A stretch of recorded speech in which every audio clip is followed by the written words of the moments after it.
Olá, eu sou a Ana Tanganelli, do Aprendiz de Medicina Chinesa, e neste vídeo nós vamos falar sobre os 8 aspectos fundamentais do pulso. Então, vamos começar compartilhando a tela. Muito bem. Quando a gente fala em pulsologia, ou quando a gente aprende pulsologia no curso, na pós-graduação, a primeira coisa que vem na nossa cabeça e a primeira coisa que a gente aprende é sobre os 28 tipos de pulsos patológicos. Então, a gente tem pulso rápido, pulso lento, pulso em nó, pulso em corda, pulso áspero e assim por diante. Mas antes que a gente chegue nesses tipos de pulsos patológicos e antes que a gente consiga identificá-los na nossa prática clínica através da descrição, a gente precisa entender quais são os aspectos do pulso. Ou seja, a hora que eu tomo o pulso do paciente, que eu faço a palpação do pulso, o que exatamente eu quero analisar? Quais são os parâmetros que a gente precisa analisar durante a palpação do pulso? E é sobre isso que nós vamos falar, então, neste vídeo. Muito bem. A primeira coisa que a gente tem que prestar atenção quando a gente faz a palpação do pulso é a velocidade. A velocidade normal de um pulso de um adulto é de 4 batimentos por ciclo respiratório do profissional. E já tem aí no canal um vídeo falando exatamente sobre isso. Por que é do profissional? Por que a gente usa ciclo respiratório e não usa batimento por minuto e tudo mais? Então, não vou falar muito sobre isso. Depois tem aí no canal um vídeo específico sobre este tema. Então, a gente vai avaliar a velocidade. Nas crianças, quanto menor for a criança, maior é a velocidade normal, fisiológica do pulso. E conforme a pessoa vai envelhecendo, menor fica a velocidade desse pulso. Então, para que a gente faça uma verificação correta da velocidade do pulso, é importante saber e considerar a idade do paciente. E também condições ambientais, como, por exemplo, se o tempo está quente, se o tempo está frio. O que a gente avalia na velocidade do pulso? A gente avalia a presença de calor, quando esse pulso ele é rápido, e a presença de frio, quando este pulso é lento. E aí, a gente vai fazer isso com base nesse parâmetro que eu falei, que o batimento normal de um adulto é de 4 batimentos por ciclo respiratório. Para criança, a partir de 5, e para idoso, em torno de 3, 3,5, já é considerado normal. Muito bem. Fiz a palpação, identifiquei velocidade, vamos para o próximo aspecto do pulso, que é a localização. Então, quando a gente fala em pulso, nós temos 3 profundidades. Nós temos o pulso superficial, que é aquele que eu já encosto o dedo na pele e eu já sinto. Nós temos o pulso profundo, que é aquele que eu aperto praticamente até sentir o osso do paciente. E o intermediário, que não está nem tão profundo e nem tão superficial. E aí eu preciso avaliar como que está esse pulso. Se ele é mais superficial, se ele é mais profundo, e com isso, o que nós estamos analisando? A localização da doença. Quando o pulso ele é patológico e ele é mais superficial, indica-se que a doença ela ainda está externa, ela está na parte exterior do corpo. Agora, quando o pulso patológico ele é muito profundo, ou seja, ele não deveria ser sentido somente lá na última profundidade, ele é sentido lá na última profundidade, que é o pulso afundado, já indica que essa doença ela é interna, que ela já se interiorizou no corpo. E quanto mais profundo o pulso, mais interna está a patologia. O terceiro aspecto é a força. Como que esse pulso bate? Como que eu sinto ele na ponta dos meus dedos? Então, ele é um pulso que ele empurra os meus dedos para fora. Então, eu tenho a sensação que ele está batendo nos meus dedos. Ou ele é um pulso que eu sinto, mas ele é um pulso fraco. Eu sinto ele batendo com esforço, mas ele não faz nenhum tipo de sensação aí de pressão sobre os meus dedos. E aí, o que a gente está avaliando com a força? A gente está avaliando, no caso de um pulso fraco, uma situação de deficiência, e um pulso forte numa situação de excesso. Próximo, então, aspecto, largura do pulso. Então, a gente tem o pulso, nós temos que verificar se esse pulso preenche totalmente a polpa digital, ou seja, se ele preenche totalmente o vaso. Às vezes, esse pulso, ele é fino, ele não preenche o vaso totalmente. É como pegar uma mangueira e nessa mangueira passar só um pouquinho de água. Então, eu não uso toda a área da mangueira, vamos dizer assim, para passar fluido. O que isso significa? Que não tem fluido suficiente ou que não tem pressão suficiente. Tem uma deficiência de Ti ou deficiência de sangue. E aí eu tenho o contrário, eu tenho o pulso largo, que é aquele que expande, ele vai além do que ele deveria ir. Então, ele exagera na parte do vaso, ele aumenta o vaso. Então, para fazer a localização da largura, o que a gente faz? Posiciona sobre o pulso e aí a gente vai deslizar para frente, para a região medial, para sentir se esse pulso continua ou não. Muito bem. O próximo aspecto é o comprimento do pulso. Então, em situações normais, o comprimento ele tem que ser sentido, ou o pulso tem que ser sentido, nas 3 posições. Tsum, Guan, Chi, certo? Às vezes, esse pulso ele é curto, então eu não consigo sentir ele, por exemplo, na primeira posição e na terceira posição.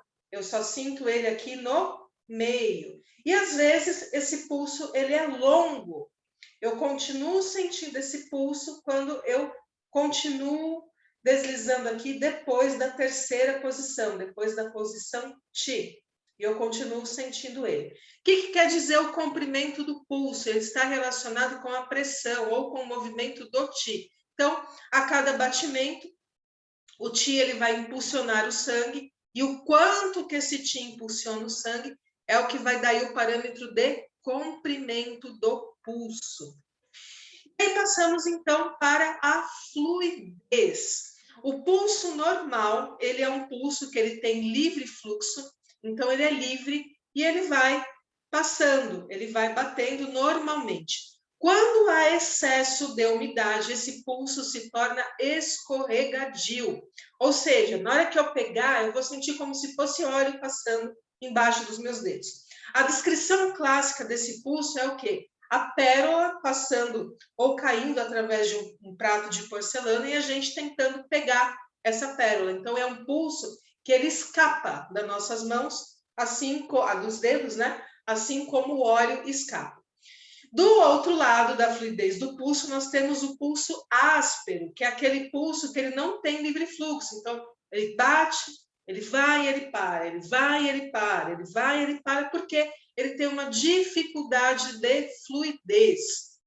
Significado dele, normalmente aí é que falta fluido, tem uma deficiência de sangue, e ele é descrito nos clássicos da medicina chinesa como cortar um bambu com uma faca. Então, se eu pegar um bambu, no seu sentido do comprimento, e bater com uma faca nele, eu vou cair nos nós. Então, a faca desliza e trava, e assim por diante. Temos também o aspecto que precisa ser avaliado, que é a tensão desse pulso. E aí nós temos o pulso mole e o pulso mais duro. Como que a gente vai identificar a tensão? Imagina que eu tenho uma corda, eu não tenho nada aqui para representar, tenho uma corda e essa corda está fixa.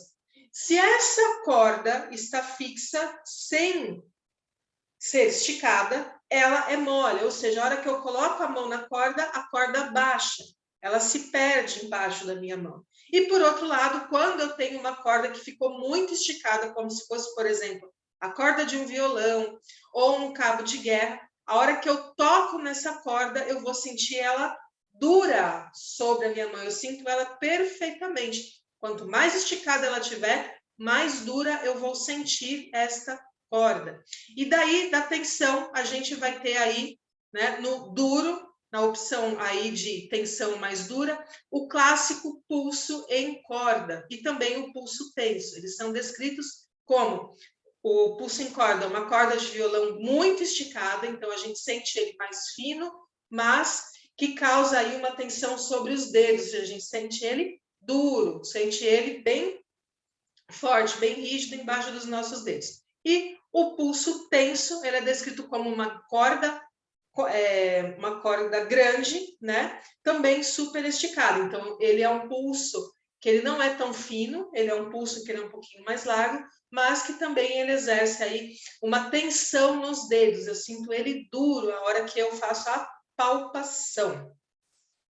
Para finalizar, o oitavo aspecto que a gente precisa considerar no pulso é o ritmo. E quando a gente fala em ritmo, a gente precisa de um tempo para verificar se esse pulso tem um ritmo normal, ou seja, se ele dá todas as suas batidas na mesma velocidade e na mesma força.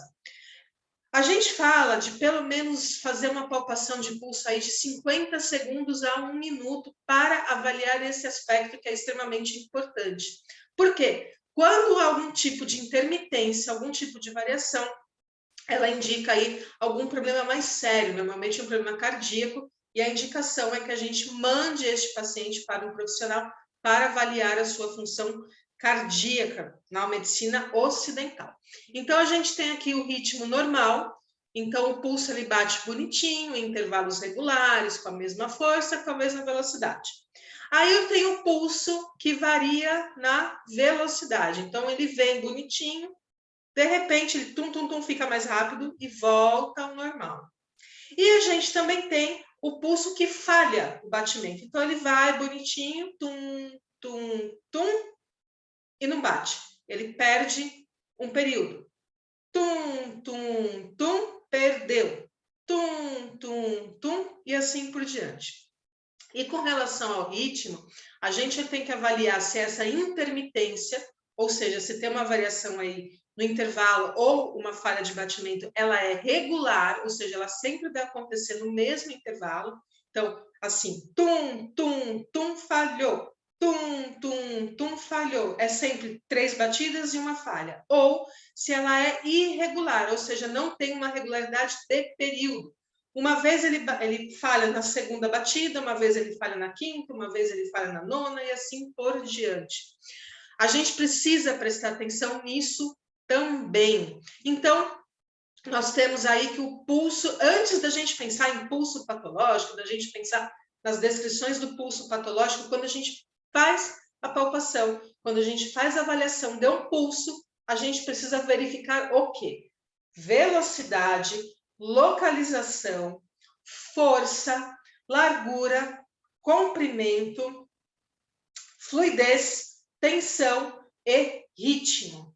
A partir do momento que eu avalio isso no pulso de uma maneira geral, aí sim eu vou refazer essa avaliação dos 8 aspectos de acordo com cada uma das posições. E aí a gente começa o que a gente chama de dedilhado. Então, eu vou primeiro fazer mão direita, primeira posição, pulmão, depois baço, depois Ming-Men, depois eu inverto, faço coração, depois o rim, coração, depois o fígado, depois o rim.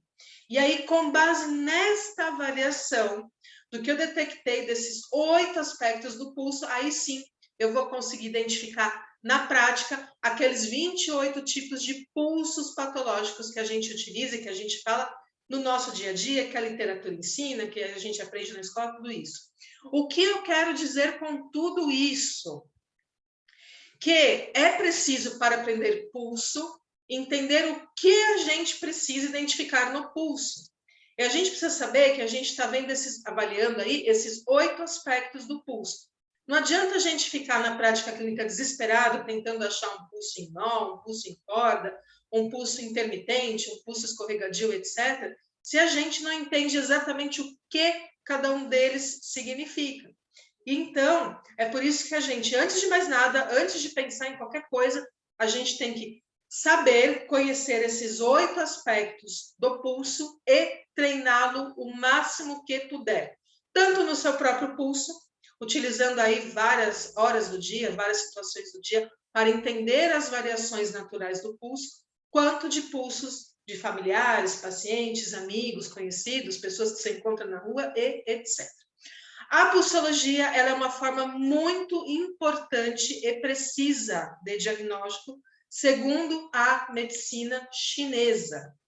O pulso, ele muda imediatamente. Então, além de dar para a gente a questão de diagnóstico, então, além de ajudar a gente com a questão de diagnóstico e diferenciação de síndrome, o pulso também é uma bússola que vai falar para a gente se o nosso tratamento, se aquilo que nós estamos fazendo com o paciente está dando certo, está adequado ou não. Por exemplo, se eu tiver um paciente que tem um quadro de calor, e aí eu identifico isso porque o pulso dele está rápido, e aí eu vou usar pontos de acupuntura para tirar calor, por exemplo, IG11. Faço o agulhamento de IG11, faço a manipulação de IG11, porque dispersão e tonificação existem sim e precisam ser feitos. E aí, depois que eu fizer essa manipulação, eu volto no pulso do paciente e avalio como ele está com relação à velocidade.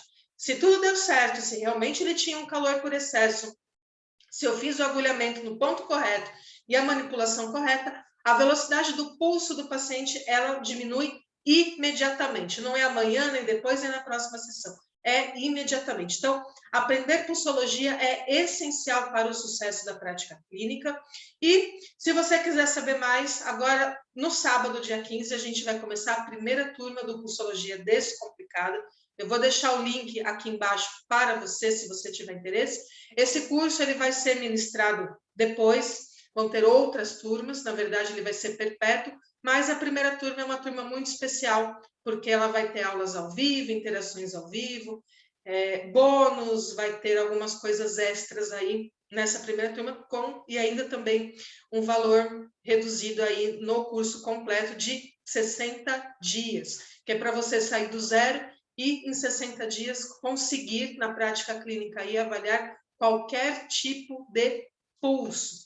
Se você curtiu esse vídeo, deixe seu like, se inscreve no canal. Se tiver alguma dúvida sobre pulsologia, deixa aqui nos comentários que eu terei o maior prazer de responder para você. E te vejo, então, no próximo vídeo. Tchau, tchau!